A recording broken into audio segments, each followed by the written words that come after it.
Welcome, everybody.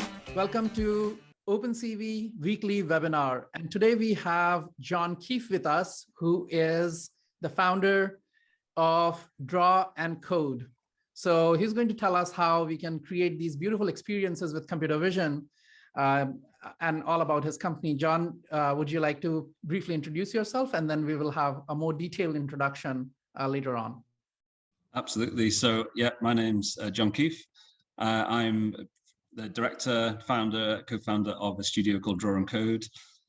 We've been going for just going up to 10 years. And yeah, we're very, very much into immersive experiences and putting people inside the story. So excited to talk to you today and to tell you more.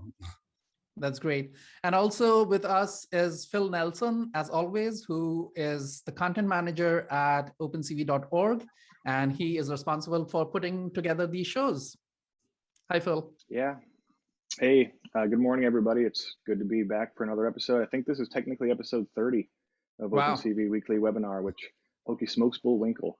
Really glad to have John here. We had to reschedule, but that worked out great anyway because the tutorial episode was one of our more popular ones recently. So really looking forward to this one. As always, we will have time for Q&A at the end. So please use the Zoom Q&A functionality to ask your question at any time during the show here, and we'll answer as many as we can at the end.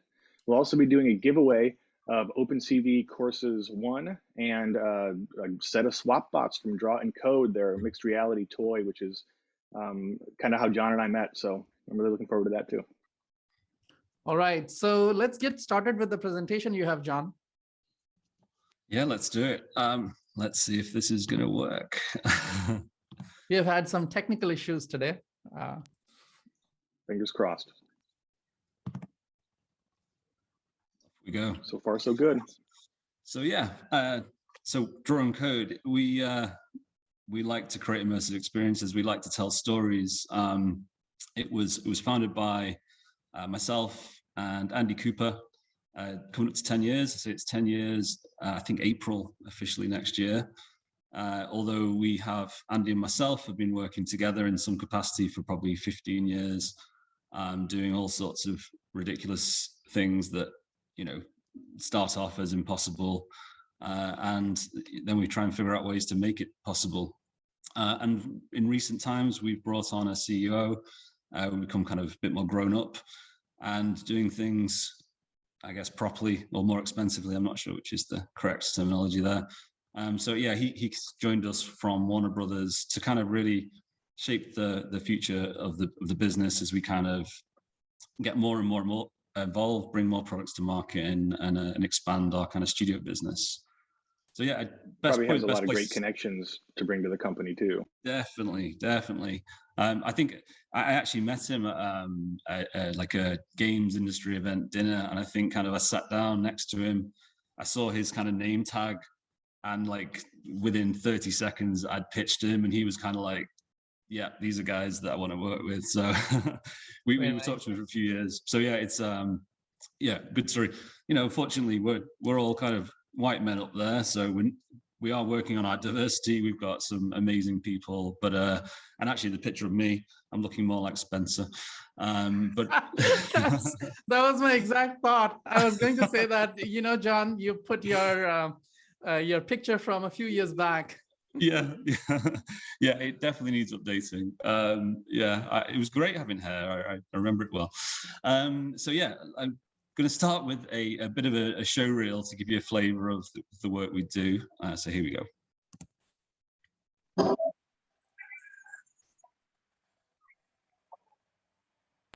Yeah, not really getting audio from the video there, but I'll link the video in chat here.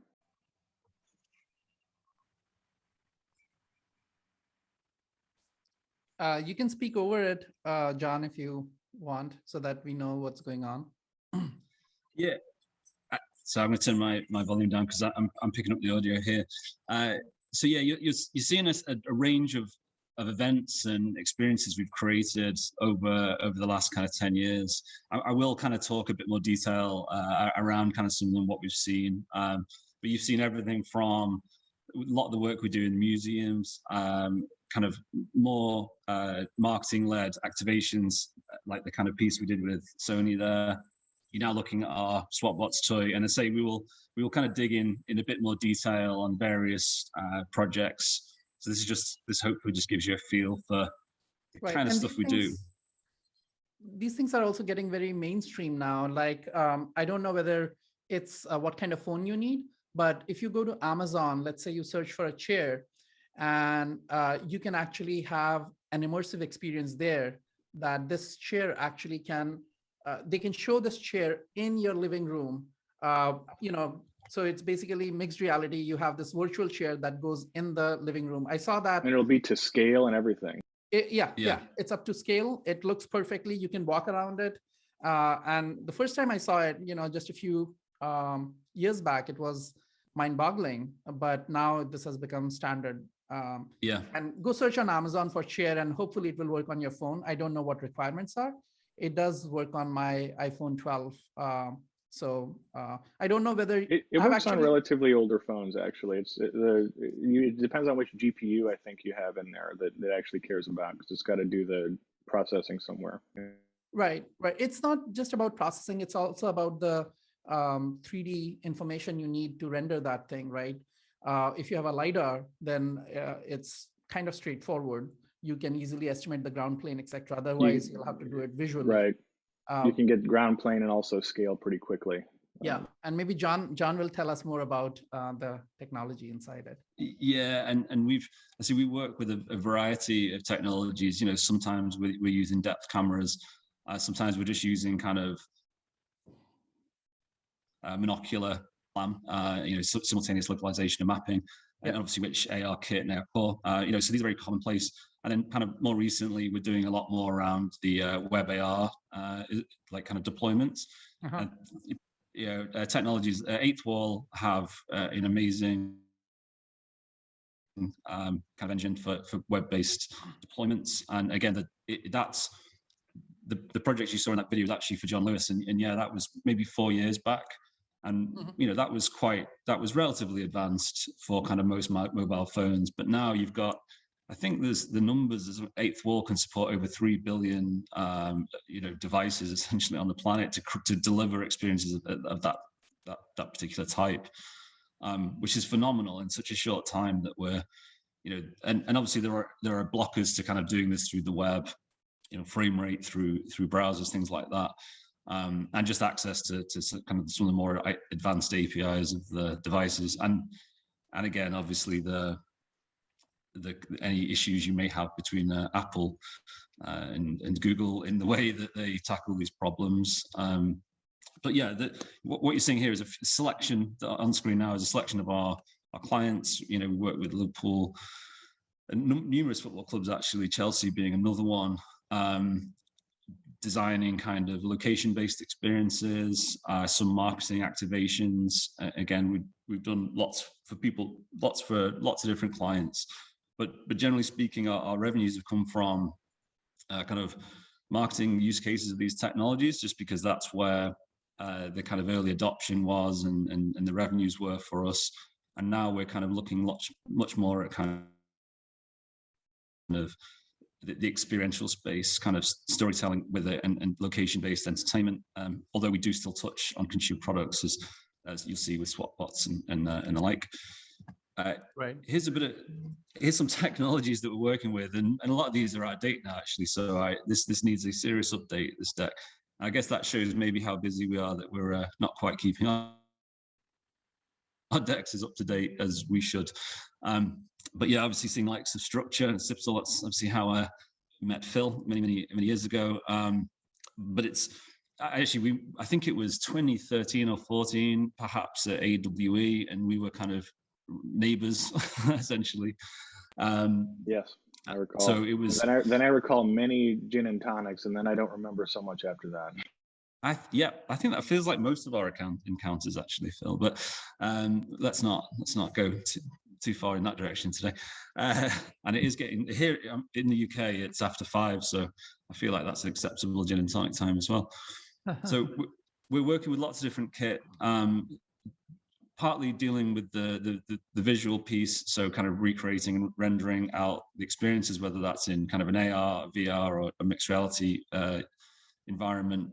and then also dealing with kind of persistence and localization within spaces so that we can create these experiences. And ultimately, it kind of, that's the pieces of the puzzle for us are kind of, the location, kind of grounding the digital content within the spaces, in understanding people and their interactions with the space, the digital components, and also each other. And so kind of computer vision becomes a huge part of solving a lot of those problems. So we're often using lots of different technologies to create these experiences that that seem quite simple sometimes, but actually there's a lot of complexity in how we would deliver those. And that kind of brings us to kind of the beginning, I guess, and a project that we did 10 years ago. And I said ambitious beginnings here because this was essentially, this was our first project in AR out of the gate. And what we decided to do was projection map a very large space and then have aerial performers performing on that projection mapped wall, interacting with the digital content. And then just to throw in an extra curveball, we thought, well, let's try and add in an AR layer. Let's try and create a digital layer on top of that. So that's, in 2012. 2012, with no money and a ridiculous dream, we did this. And you're not going to see the AR piece because it was incredibly janky, as you'd imagine, but you see the performance piece. Let me just silence that. So what you're kind of seeing is, I say she is actually on a wall, looking around her. The animation is all designed. It was all hand drawn as well, just to throw in another, complex piece of the puzzle. And so she essentially is performing in this space. We've mapped out this kind of 3D environment, and so there's nothing's in engine. So she's supposed to be running away from these weird, crazy creatures, and what we had in the kind of AR layer was some of those creatures kind of leaving the screen and around. So it kind of it felt very spatial, right? And even this, the performance of her kind of doing the slow motion piece, like that, we actually worked with these performers quite frequently, doing a number of pretty insane, really large scale events for massive audiences, but mostly focusing on projection mapping. But the thing for us was we wanted interactivity in it. We wanted people to participate. And so this was kind of, this is amazing. Like these are great experiences, great performances to watch, and they are immersive in their own right. But the second that they become non-linear, it's more exciting for us. Right. That rotation and jump at the end was very cool. Just to pause a little bit, I just want to make sure that everybody understands, and I also understand what's going on here. So you have, let's say, a wall, right? This is my understanding. You have a wall on which you are projecting this virtual scene. All the hand-drawn stuff is all virtual scene. And on this wall is also hanging this person who is the performer, right? She's on your team. She knows what she's doing, right? Yeah. And this whole thing people are able to watch. Now, you also mentioned something about audience interaction. Where does that fit in? So that was so what we were. This is very early, and it's because it is a more traditional rendered out animation. But what we were kind of doing was that you see the kind of goblin weird creatures kind of that she's swatting away. Yeah. We basically created additional ones of those that almost the audience had to help her kind of navigate this crazy monster. You're going to see weird monster mazes as a theme in this presentation. But yeah, this was our first weird monster maze. But yeah, exactly as you say. And incredibly, the performers that we work with to do this, they're unbelievable. Like they're so talented. They worked in things. I think they worked with the Sydney Olympics and kind of worked with the opening of that. And wow. we were involved in a few different events with them. And that was kind of, this is more, so Andy's background was very much in that kind of animation.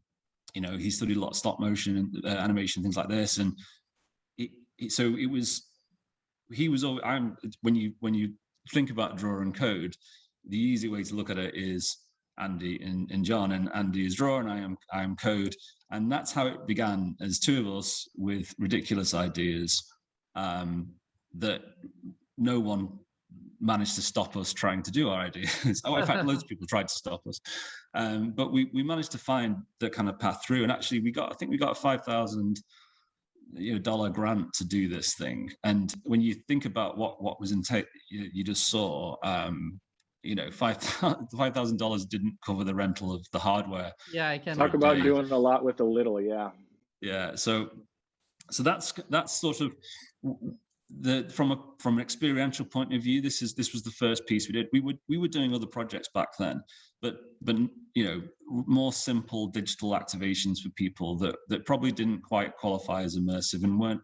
And what we were doing is behind the scenes doing a lot of prototype and R&D to understand the art of the possible from the technology coming down the road. So for this one, is there any computer vision per se, or so? No. So actually, there wasn't, but the intention was that if we could make this a performance, and I say computer vision is the solution to a lot of our problems and the issues we hit at the time. So this is kind of sort of saying where it began, and if we were to do this today, that there's so much more technology that we could use to help us deliver this, and computer vision would be at the heart of that. And we'll, at the end, we'll talk a little bit about some of the new things that we've got coming, which we'll touch on some of the things that we can do today, if you like. That's great. I'd like to say that the this performance also reminded me a whole lot of the Ralph Bakshi Lord of the Rings, like the rotoscopes, because it's a real person, and they did a lot of rotoscoping in that. It is very much, the art style is also kind of similar. I dig it. Yeah, awesome. Thank you, man. So we're going to fast forward a couple of years, probably to one of the first times I met Phil, where we took some of our crazier ideas and more mobile-led experiences, and again, mostly using SLAM and image recognition, but this was our kind of early steps into this space, and so it's kind of a selection of relatively, mostly arts-driven experiences, slight storytelling pieces, extensions of, again, the art was an easy one because we were already working with a lot of artists, doing a lot around museums, and we saw AR as a really easy, as a means to kind of extend, what a piece of art could be, and dig into, the creation of it, and or even just extra storytelling pieces, secrets and things like this. So that we basically, AWE was really our big, that was us saying we're here and we're going to try. It was a coming out party in a way. It was. It was, and what was interesting is we rocked up AWE, and back then it was, there was a lot of janky headsets and technologies, and there wasn't much from a the content was lacking, let's put it, and I think that what we sort of stood out because we had bright, colorful, crazy, weird content that was showing real kind of commercial use cases of technologies where people were really, where actually AW was mostly about kind of the future, looking forwards, and nothing was particularly market ready as such. And there wasn't a lot of polish at the show. No, that's fair to say. And I'm not saying that, and I don't think we necessarily brought the polish, but we definitely brought the creativity. And I kind of, one of my kind of one of the people that we met at that show, a guy called Dave Lorenzini, who's an amazing guy. He was involved with Keyhole in the early days, which kind of became Google Earth. And I remember meeting him in the bar. Again, lots of the stories are going to start with, I met somebody in a bar. But and at that show, I was kind of talking about saying, the only thing I'm disappointed not to have seen was the Google Tango, and that was the time that, essentially it was just doing the rounds, and there was supposed to be 300 or 400 devices with LiDAR cameras and I was like, desperate to see one working and have a play with it. So I say to Dave, I'm shame, Google went here with the Tango, and he just reaches into his pocket, pulls one out, and starts kind of moving around the room, kind of planting grass seeds and creating weird little experiences. And I'm kind of like, that was it. I was right. And that was for me the reality was that these technologies were around. You just had to start talking to people in the room. And that was really us beginning to sort of, embed ourselves into those rooms, I suppose. Because we were keen to get our hands on the technologies, because we knew that they would help solve the problems, to enable us to tell those stories and to put people into the experiences, as opposed to being sort of at the side of the experiences. And that was really kind of critical to where we wanted to take this. And we've always had the vision, but I say we've just been watching the technologies evolve in front of us. And I think part of that comes from, personally, I've been working in technology since '97, and I missed a number of of the kind of first that I was designing things and creating things that were first of their time, but I didn't have anyone around me to sort of go, actually, no one's done this yet. So you just watch these things happen and go, oh, I did that a year ago when it comes to market, and then they sell it for $1 billion or whatever. But there was a lot of that at Occipital too. Yeah. So I think it was kind of, there was a point when we said we have to stop saying we could have, we should have, and we just need to do it. We've it's been a challenge, like surviving 10 years of going into a really complex, fast-moving space like this without really clear revenue opportunities. It's taken some doing, but we are still here and we are growing and still smiling. Mostly, but no, it's been an amazing time, and this was, like Phil said, this was our coming out party. It was like, look what we can do. Is it any good? And enough people said, actually, it's pretty cool. Like, and that's when we started to build up a kind of client roster who were looking to do R&D around, what can their brand be in this space, essentially. Let's move. Yeah, definitely one of the first companies that adopted structure sensor for more creative uses. I think that's pretty much the reason we know each other, is that you're just making cool stuff with structure sensor. It was one of those like, holy shit. and as is the case in these industries, there's a load of stuff that I'd love to talk about today that I can't because of our friends' NDAs. But like I think we'll hopefully be able to talk around enough things that'll kind of give a flavor of what's coming. But yeah, I think kind of some of the most amazing things we've done we can't ever talk about, and that's unless again you meet me in a bar with a couple of gins and then maybe. So this was our kind of evolution of what so this is kind of 1 year on. We tested the waters, and with this was our outing to create something we call Companion, and it was essentially the means of creating almost asynchronous experiences through different mediums. So this experience is being, you've got two people participating in it. You've got a character that's navigating through a monster that's navigating through the maze. I told you about the monsters and mazes. And then you have a person that's kind of supporting you in that gameplay using kind of AR.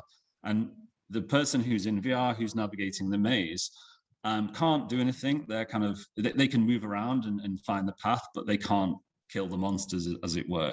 But the person on the iPad who's basically a UFO flying around the world using kind of AR, they can kind of zap them. So it was this kind of part real world conversational experience where you were kind of giving the feedback, saying, yeah, head, turn left, turn right, shoot that ghost. And so it was really fun. And then we had the kind of the audience participation bit where they could almost kind of watch on the projection map space where we were then relaying the experience. So you're almost creating a spectator's version and then all the participatory pieces.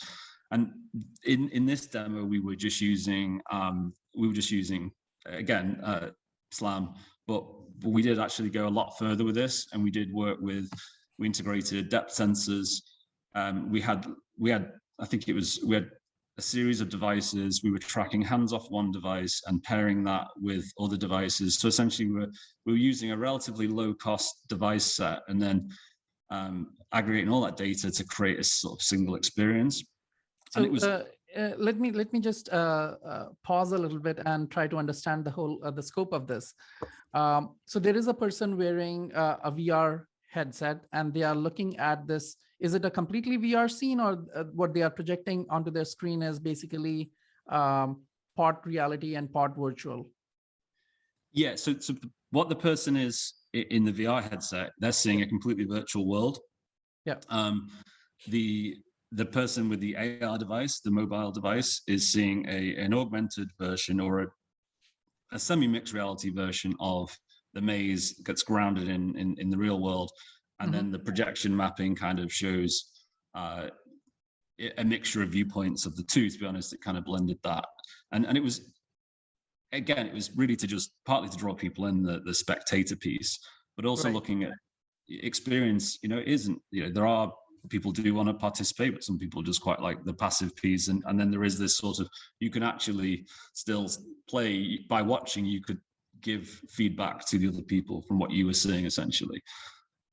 But this was the SLAM here.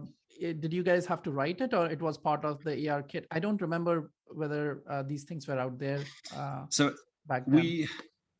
There wasn't. We were actually using. I think we were using an earlier version of someone else's SLAM. It wasn't at that point. AR kit wasn't. I don't think it evolved. We were actually. I think for this particular one at the show, we simplified it and we used a large scale printed marker. Partly because technology on show floors, it can be a nightmare. So I think in that particular demo, I think we may have cheated and used an image marker essentially just to ensure we were getting stability. And your own logo serves as the marker sometimes. I took a glimpse of it and it looked like sometimes you're using your logo as the marker. Well, sticking with the alcohol theme, we basically gave out beer mats that were augmented reality markers in themselves. So they had kind of little playable experiences that you could take away. So instead of giving out business cards, we were giving out beer mats. That's very funny, because after a few drinks, you don't know whether it's real, virtual, or your imagination. Yeah, that's it. We can put the virtual drinks out there when people have had too much, just to yeah. Right.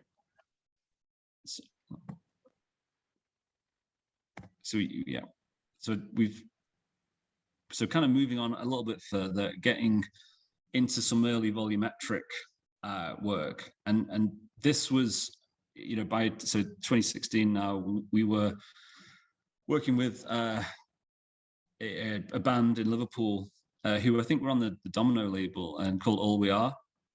And they kind of came to us.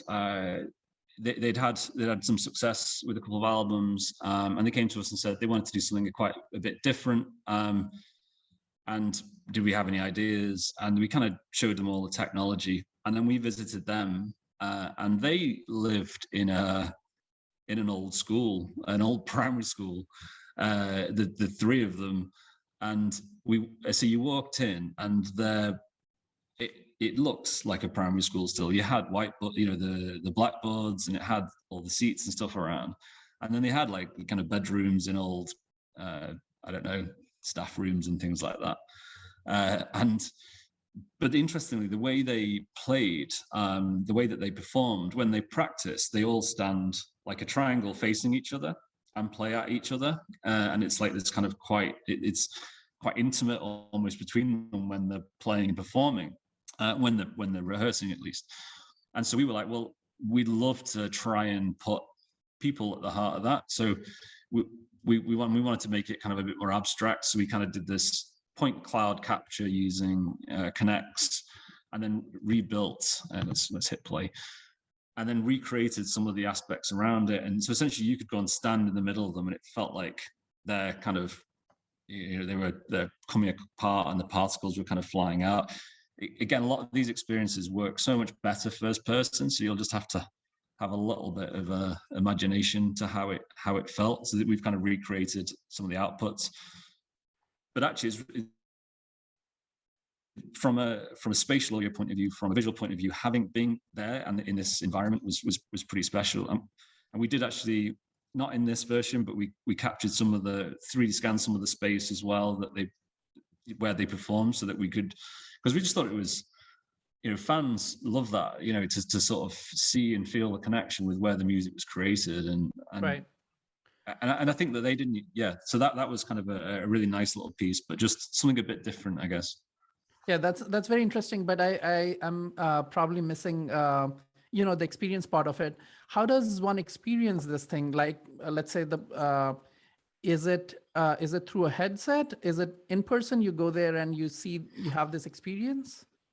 Yeah, so this was for basically, there was a arts conference in the UK, and we worked on the piece, and then there was essentially a Q&A, and then we showcased it. So yeah, you would come in and stand in the center of it and sort of feel this feel this moment in the performance.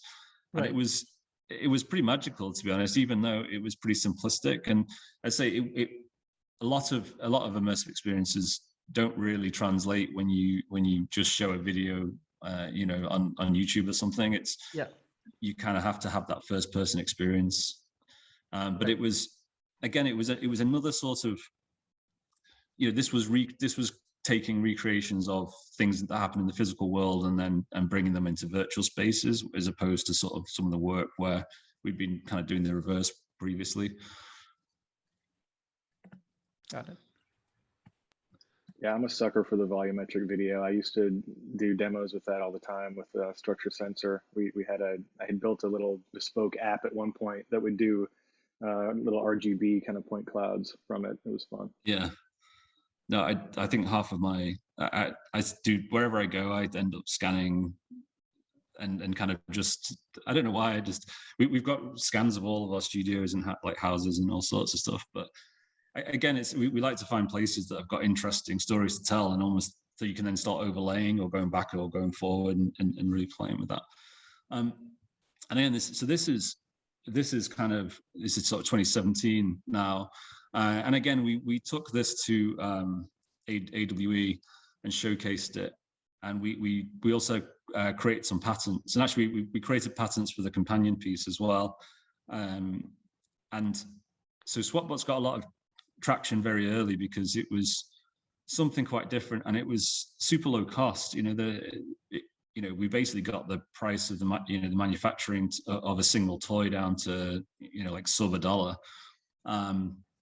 And kids were going crazy for it.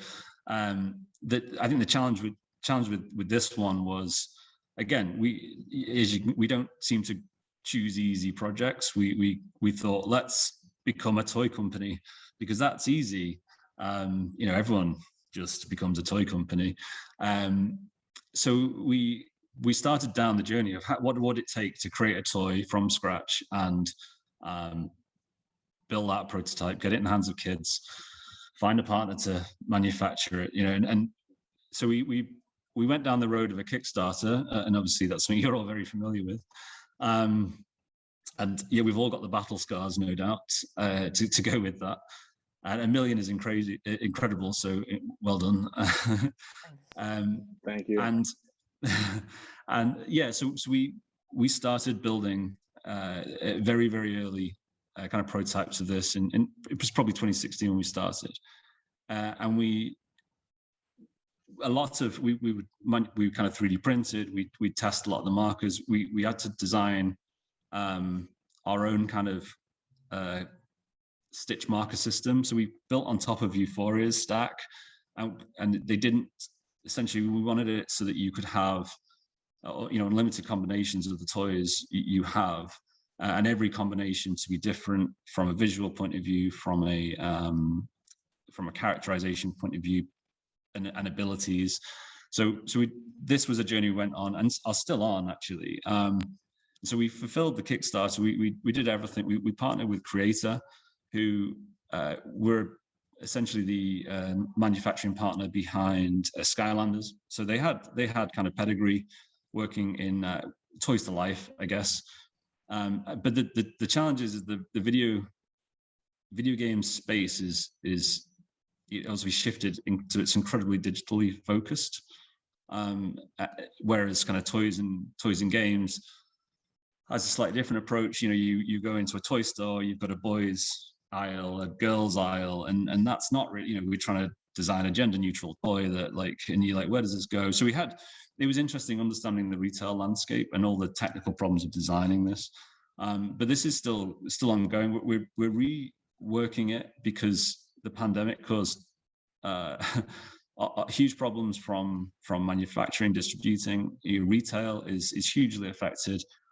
So we're kind of looking at a hybrid model for this now, where we still want to use physical. We still think, and there's also the sustainability angle as well here. The fact that I don't know if the world needed a load more plastic in landfill. So we're trying to do something that's a bit more aligned with today's kind of needs and markets. But we're super excited about SwapBots still, and it's been SwapBots. Sorry. So it's a physical toy, right? It's a physical toy, and by the name of it, it looks like you can swap out various pieces of it, like have a different torso, etc. And how does it interact with the app that it's shown here? What's going on? So what's happening first? The image bottom right you're seeing there. You take your SwapBots. So if you had the kind of 3-pack of toys, it gives you, I think it's 27 combinations of characters that you can make. Mm-hmm. So it's kind of the idea is that, and it's a similar way to Pokemon. Different types of Pokemon are better against different other types of Pokemon. So there's kind of a whole lore and world built out behind it. But yeah, the idea is you'd build your kind of perfect character.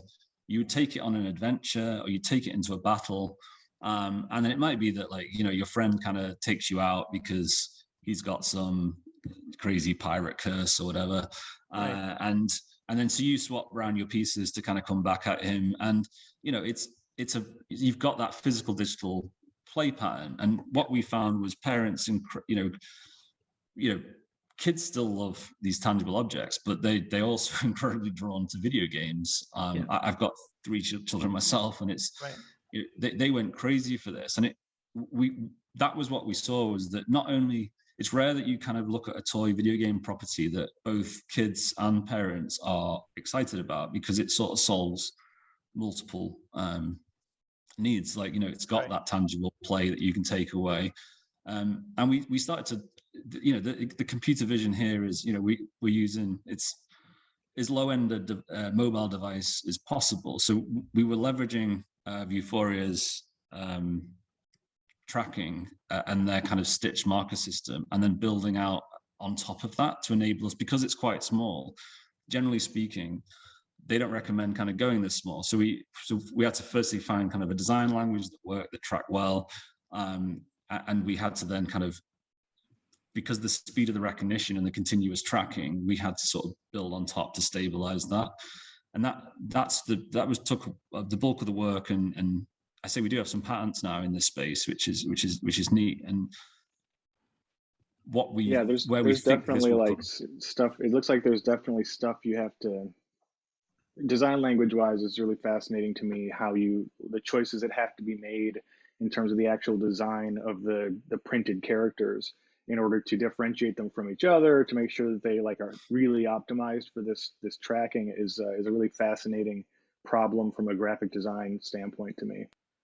Yeah, and then kind of going, where we've seen this is it's interesting, because we wanted to almost build in a unique code into the design as well, so that your history of that particular toy carries on. And again, if you look at, obviously this is a while before, before anyone was talking about NFTs. Yeah, and pre-Amiibo. So it's kind of, but that was the thinking is that someone puts all that effort into building this character, they should all be they are all unique, and the experiences they have are all unique. So how do we link that back to the toy? So that was one of the challenges, and actually we've got some really neat solutions on how we achieve that now. And again, I think, are people playing with these toys in the real world or in the virtual world? I can see that it gets recognized in the application, right? But after that, do you still play in the real world and it's reflected in the virtual world, or do you actually play in the virtual world after that? So we went through lots of iterations actually around that, and it's a combination. So the more creative play, it is kind of still focused around the toy. But the things like battle, a lot of the gameplay we had to sort of separate out, and partly because kind of kids are, if you watch the way that they play, and even all the scenarios that they would play video games in, it didn't make sense that there was, if we had them so that they're holding the device up to a toy continuously, and kids haven't always got the most, the dexterity that adults might have. So it's, the younger you get, the more challenging it was. So it was almost like the toy was sucked into the app, and then so you go and have these experiences, but then you would go back to the toy, swap it around, play with it, and then bring it back in again. The more creative options was almost content creation driven. So you kind of create it, and then you're setting its little world up, and then creating content that you might then go and share. So there's movement, it's a bit more physical than you would have a pure video game where you just lean back and play. I think there is, we wanted to go further. We wanted to really expand it, but I think really until kids have AR glasses, I think that the reality is that ain't happening anytime soon. But it's, that if you want the true first person digital overlay in that kind of play, you can do it where you've got the mirrored view, and that's cool. But again, complex sometimes for kids to figure out how those movements. There is this other game. This company is called Osmo. I don't know whether you have heard of. Yeah, Osmo does have this. So they have an iPad-based game. On the iPad camera, they put a mirror, so that you're actually looking at the floor instead of looking at you. So they have a stand, and on the iPad, they put a camera so that you start looking at the flat, table or floor on which this thing is kept. And then you can actually play the game in the physical world. They have simple games like you throw letters at this and it would recognize letters, and you fill out, there's some word game that you're playing. So that's also interesting. That happens in the physical world, but the display is used to interact with you. It's almost like you're playing with some a teacher or somebody, and except that this is a screen that responds back whether you have done it right or wrong. So slightly different, but yeah. Yeah, I really love the concept, and I think it's interesting. We tried to do the kind of using the front-facing camera to do some experiential stuff, and the challenge is that they could do it with iPads because there was a fixed position of the camera, but when you get into all of the different Android devices and the cameras are moving around, that's where the challenge comes in. And we did look at a lot of that and did a lot of tests, but the challenge is you need it to just work for everybody, there are still limitations between the different devices, sadly, but we've come a long way. I guess time is moving on, so I'll run through these relatively quickly. But this was kind of a fun one. Geolocation, again, more mobile stuff. This it was a game that was actually, they had millions of players. And we did a really cool Ready Player One activation, something with Marmite. I don't know if Marmite is popular in the US, but you either love or hate it. Not really. I mean, is it popular anywhere? No, hopefully not. I'm definitely not a lover, but that's their marketing campaign, and but this was a kind of almost, if you think Pokemon Go, but Pokemon Go with theft.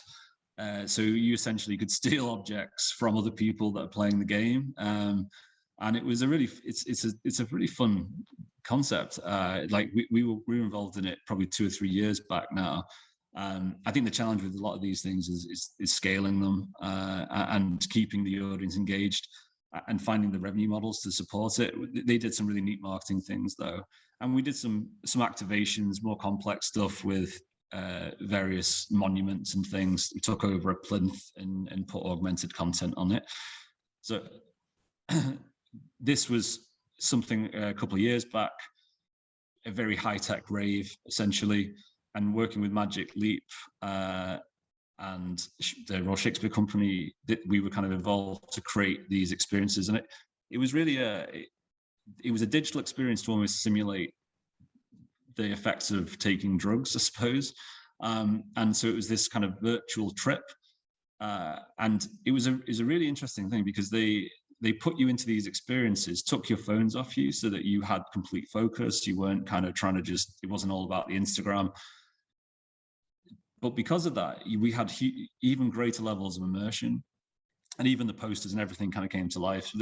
This was I'd say a couple of years back, pre-pandemic, but really, really neat concepts, but not scalable, cool as a one-off, and great showcase for a technology. But you know, what we are trying to get to more accessible events where we can do these things large scale for everyone. And but these are the kind of gateways to essentially master how we would do that as the technologies evolve.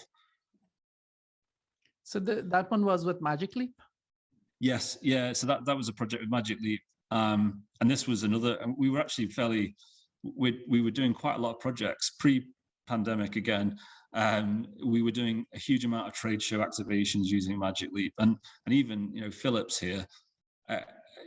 You would think that mixed reality, augmented reality, is going to wipe screen technologies, that Philips provide off the map, but they were kind of future thinking enough to kind of to look at using this as a sort of way of connect the two technologies. So you almost had these brands and characters spilling out of the physical TVs on the wall, and then you had to kind of collect them in. And it was, some of these things are just really to just, we've all been to trade shows. They're not always the most exciting places. And sometimes the brands like to use technologies to kind of bring people over and to help tell them new stories. This was the cool kind of visual experience, I guess, that they wanted to showcase. But we actually developed a product with them at the same time called Arc, and that was a mobile app that allowed you to essentially put TVs up,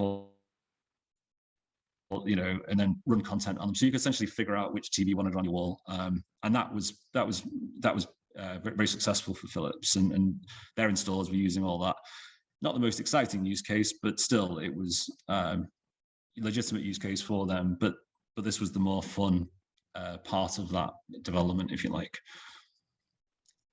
We've also done similar things for the likes of Mercedes-Benz, where we built a whole immersive truck, and essentially telling stories. This is specifically for their vans range. They do lots of fancy things that they wanted to communicate. So to kind of, especially as they kind of look moving towards kind of autonomous vehicles. So essentially their KPIs are really retention of information. And interestingly, in this environment, we had 3 experiences.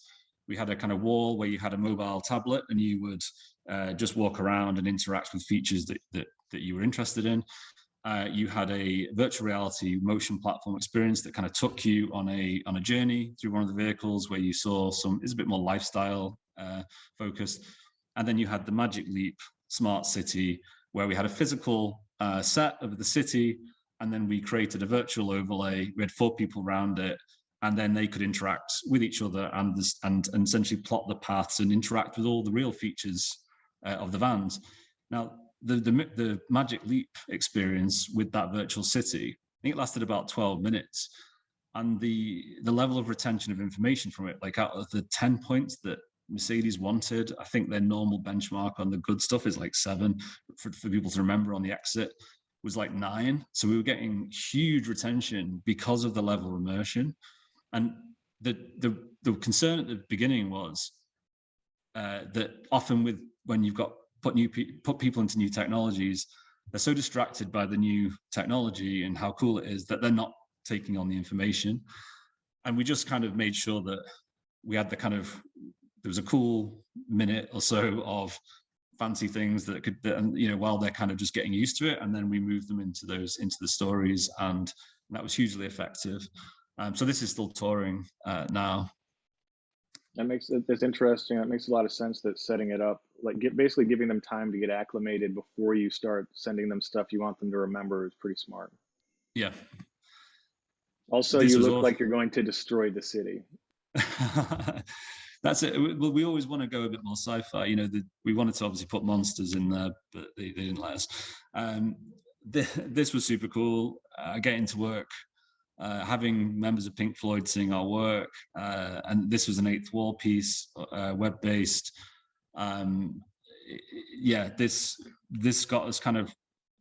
We're still working with Sony on other projects. Again, it's marketing led. I think the box set sold out almost instantly, so they just wanted to do something. The hope is that we'll do more. We've got a few artists that we're in talks with in a minute. So hopefully I'm waiting for the "Wish You Were Here" cover. I want to see somebody on fire. Yeah, maybe that's coming the next batch, I think. And then kind of starting to sort of come to the future and what we're looking at the moment. This is actually a museum we've been designing in Mexico. It kind of got paused temporarily, as most things in life did. But this is a really, really amazing project, actually. And the guy behind it has been collecting fossils of dinosaurs from Mexico for the last 30 years. He's got a huge collection. And he even has a dinosaur named after himself called the Mauriciosaurus, which is pretty cool. But essentially, what you're seeing highlighted on the wall there is one of those fossils. And the idea is that we designed this to sort of looking at mixed reality headsets. We were looking at a combination of technology to deliver this. You'd walk up to a fossil, you'd find out some information from it, and you might want to then add it to your kind of school of fish. Tap it, and whatever kind of creature it is would then come to life and then start following you around the space. And if you look at the ceiling of the building, that is basically the entire ceiling is designed as an LED, essentially LED panels. So when you look up, it looks like you're on the bottom of the ocean looking up at the top of the ocean. And we've had a lot of this in VR and running and everything. And this is just one of the components of it. And it's, I say this kind of, we're working on a number of projects like this, and that are kind of trying to connect up very large spaces and then create digital content. And again, we don't want the traditional, you go to a museum, you look at something, you read the text about the thing, and then, and there's no relationship. The story's not coming from the object. The object's the exciting thing, and suddenly I'm just looking at some text. So we wanted to make it very, very much kind of give you agency, very participatory. And again, the idea would be a hot environment to teach kids about technology as much as the history of Mexico. So that's one of the projects that's kind of in the works. Another one is Enchanted Museum. And this is something which I'm not 100% sure I'm allowed to be talking about. So let's just carry on. But it's an amazing museum exhibit part immersive theatre piece and a part kind of location-based entertainment. And it really is, it's sort of looking at, it's got multiple technologies layered into it. We're interpreting people throughout the space all the time, understanding what they're doing and who they're doing it with, and kind of building that into the story and using it to sort of bring people in that maybe aren't, maybe a bit more shy, kind of not wanting to participate, kind of, will I be able to identify, or if someone doesn't, is a bit, we can really start to dial in almost to an emotional level, how they're feeling, to try and bring them into the experience so that they're part of the story and having a great time. that John, for us, if you don't mind, a lot of people will have to leave at okay. 10. So let's first ask the question and we'll continue Yeah. with this. Really sorry to interrupt. Let's do it. No worries. Okay. Satya, your camera dropped off there. It looks like I'm seeing a blank screen for where I usually see your shining face. All right. How about now? Is it back up? No. Yeah, there we go. I see you now. All right. Okay. Yeah, so thanks, John. Go ahead and unshare your screen if you don't mind. We'll do trivia here. So, Satya, would you like to tell them what they'll win if they answer the trivia question correctly? Yeah, so you will get access to Computer Vision 1, which is our introductory course in computer vision. And this is, you'll get access instantly because, this is not like the Kickstarter one. We have the course ready and everything. So yeah, it's an introductory course in computer vision. Let's ask the question. And you'll also, John has graciously allowed us to give away a set of SwapBots. So That's right. We'll be in touch for your shipping info and get you some SwapBots if you do this correctly. So if this is the first time you've been here, the way this works is I'm going to ask a trivia question that I pulled from John's slides. The first person to answer that question correctly in the Zoom chat on my screen is going to win these prizes. So early on in the presentation, John mentioned a co-founder, that John is the code in Draw and Code. Who did he say was Draw? Oh, Richard, got it. wow, that Andy was Cooper. That was a deep one. That is Got it. All right, congratulations, Richard. We'll be in touch for your fabulous prizes. Do you want to wrap up your presentation there, John? Just final thoughts, because since we kind of cut you off, and we'll do a little bit of Q&A.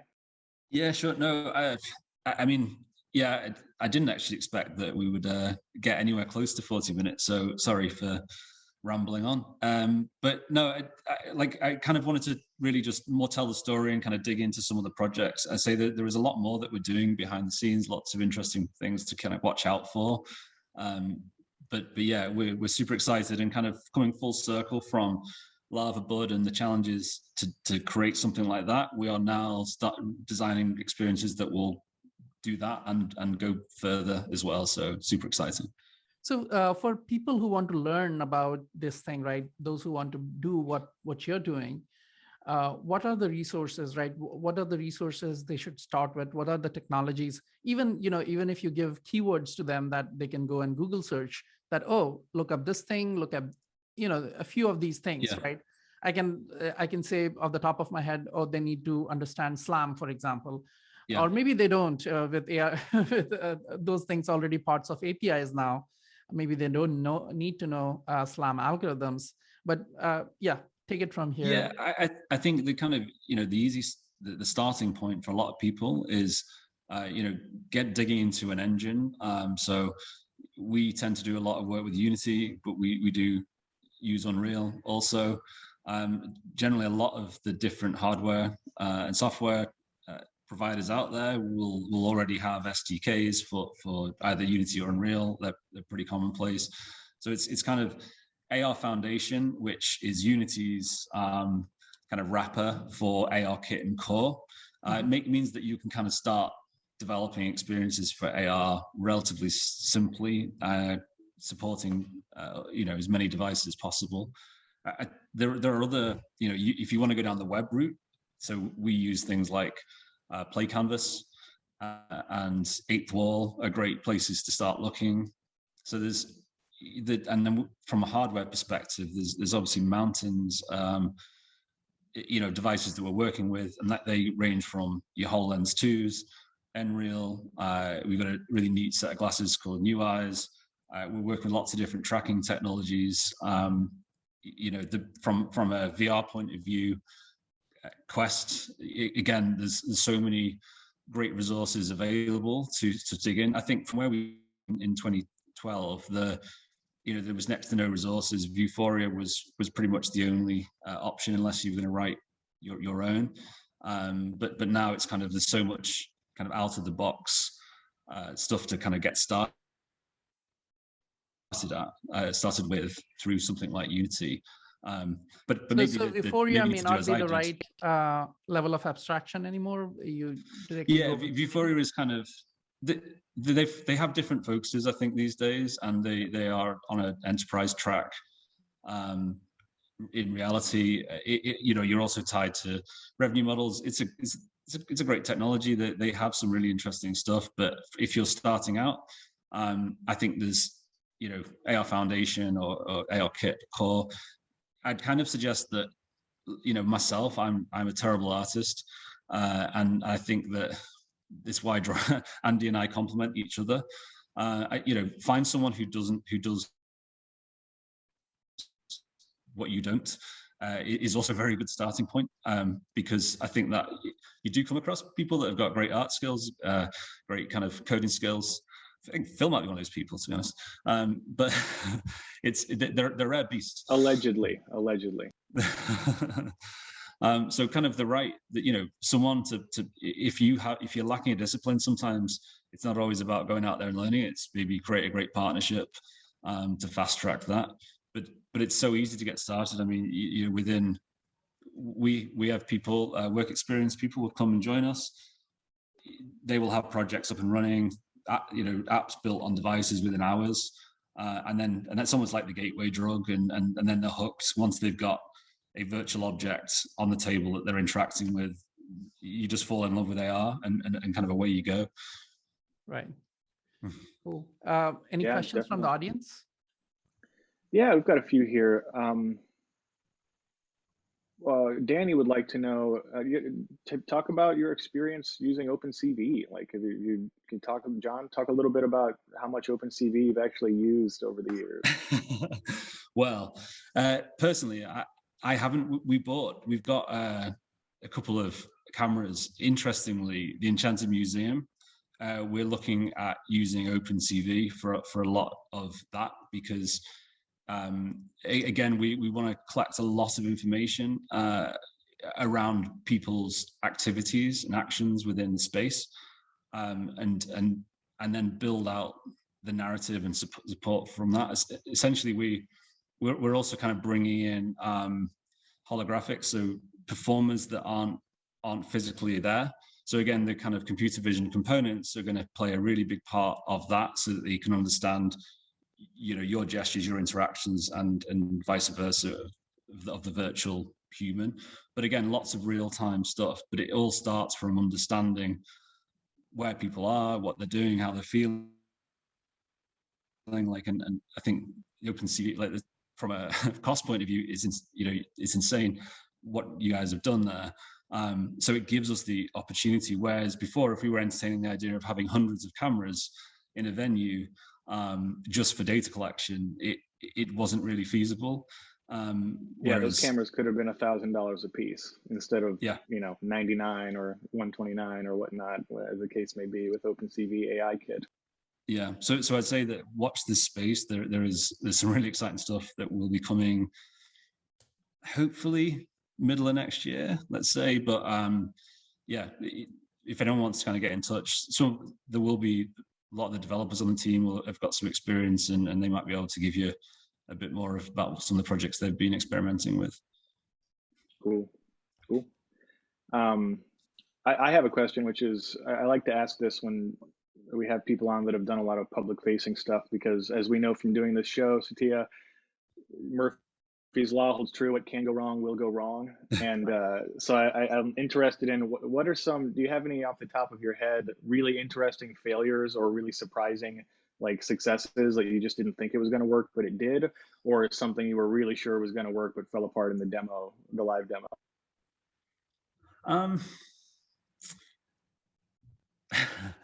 There definitely will be. I think kind of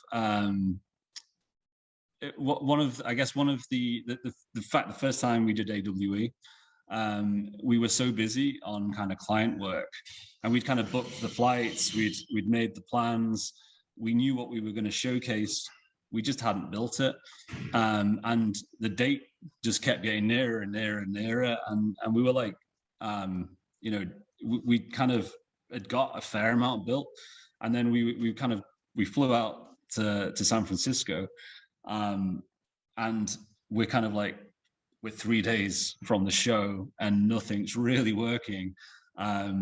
What have we done? And even to the point that we stayed in San Francisco. At the time, we didn't know what the Bay Area was like. We stayed in San Francisco. AWE's in San Jose. That's like an hour and a half cab, right? Santa Clara, technically. It's yeah, over Santa by Clara, the football stadium, which is like an hour drive out of the city. So luckily, because and we had these huge markers that barely fit in the car. Like Andy was sat in the front. I was squashed underneath a marker, coding basically after not sleeping all night because I'd been coding to kind of get this stuff working. And we genuinely, when the show was opening up and we were setting up, we hadn't got builds. Like we had next to nothing working, and it was like we were like, what have we done? And then so we turned one of the experiences into like we made it that actually we're going to build it during the show so you can see it evolve. And actually, we kept having people come back and they're like, oh, this is really, and so it kind of turned into a success. I mean, it was the beginning. But yeah, I think that could have gone terribly wrong. And we could have just been sat there in an empty booth, sobbing, basically. Yeah, Occipital was also hurriedly finishing our demo for that AWE the day of the show. So I feel your pain. All right. I think we have run out of time now. So thank you so much, John. It was a pleasure. This is all, most of the computer vision people, I mean, some of them have AR, VR experience, but a lot of them do not. So just seeing what is possible is very interesting. So thank you for being here. Thank you, everybody who came up for the show today. And thanks, Phil, for organizing it. Yeah, thanks, everybody, for joining us once again. On Thursday, next week, our guest will be the nigh legendary Jerry Ellsworth, who currently running Tilt 5. You might know her from Valve, all sorts of really cool projects. Really looking forward to that. We'll see you next time, same bat time, same bat channel, 9 a.m. Pacific. Thanks so much for watching this episode of the webinar. Please hit that like button, subscribe, and don't forget to tap the little bell icon to be notified when new episodes drop. This week's episode was brought to you by OpenCV AI Kit Lite, now available on Indiegogo. If you'd like to be in the audience next week, subscribe to the OpenCV newsletter.